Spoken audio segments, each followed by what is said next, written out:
What's that? A good January movie? Am I in an alternate dimension? So Bad Boys for Life is a sequel to Bad Boys 1 and 2 and is the return of Mike and Marcus as they face a new threat that haunts one of their pasts. Up until about a week ago, I didn't really have much of a connection to the Bad Boys movies. I really only knew it through a Hot Fuzz reference. You seen Die Hard, dude? No. Bad Boys 2? No. You ain't seen Bad Boys 2? But I found the first two on Netflix. I watched the first one. I didn't have time to watch the second one. And then I went and saw this. I enjoyed the first one, and I really enjoyed this one as well. I think the thing that works best about both of the Bad Boys movies that I've seen is Will Smith and Martin Lawrence, undoubtedly. They are by far the best parts of this movie.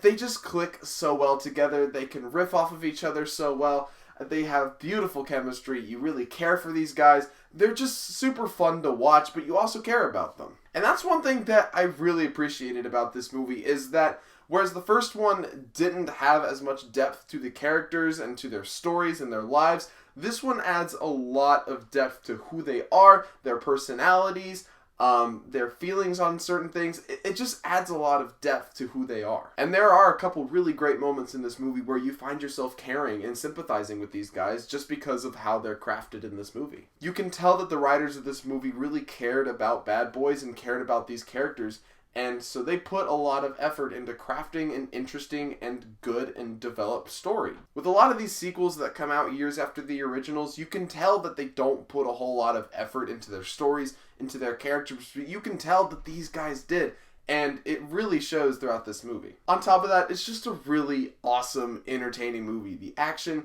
is great, it's shot really well, and it's edited really well. Unlike Michael Bay, he kind of edits his stuff really, really fast, but this, it's clean, it's nice, and it's just super entertaining. And on top of that, it's really, really funny. The jokes work for the most part. There are a lot of great laugh-out-loud moments. Some of them you see in the trailer, and some of them don't quite work, but it's a really entertaining movie, really, really funny, a lot of great laugh-out-loud moments. One thing that really blew me away in particular is the technical aspects of this film.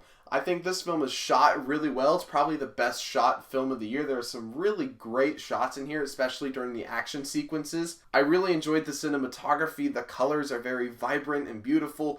It's not all orange and yellow like the first one is. And the sound also just blew me away, especially in IMAX. That surround sound was just awesome. It just was a big standout to me. This is easily the best looking and the best sounding Bad Boys movie. You can tell that they were trying to break away from Michael Bay's style, which I do slam Michael Bay's style quite a bit. The shaky cam, the orange and blue cinematography, the quick editing, but you can really tell that they broke away from that here. They were trying to make something that was their own, but also felt like Bad Boys, and I think for the most part they achieved that. A couple things that didn't quite work for me. One, like I said, not all of the jokes land.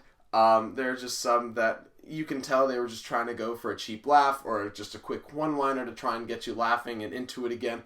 And some of them just didn't quite work for me. A lot of them did, but some of them just didn't quite work. And secondly, I think at times it feels like there's too many dramatic moments.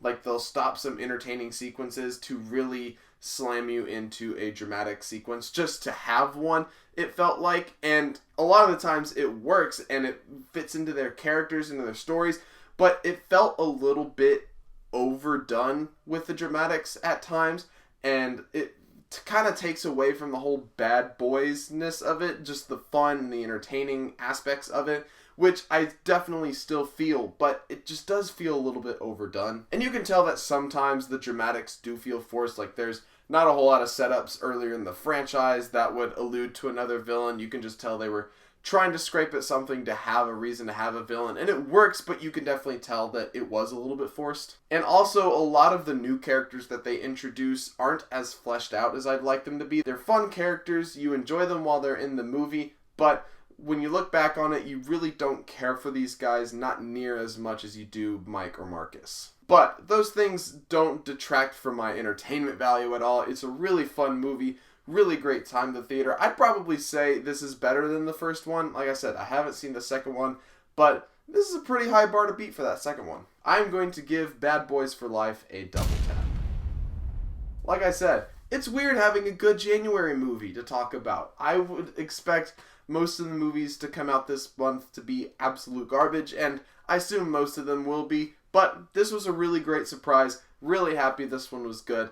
If you like action comedies, this is definitely a fun one to go check out. Anyways, that's all I've got for this review. Thank you guys so much for watching. If you liked it, hit the like button, hit subscribe, and hit the notification bell. You'll be one of the first ones to know when I upload a new video. I've got some reviews coming out soon. I've got an Oscar predictions video on the way, and I'll also be doing a live stream on the night of the Oscars with some friends. It's going to be awesome. We're going to crack some jokes. We're going to react to the winners.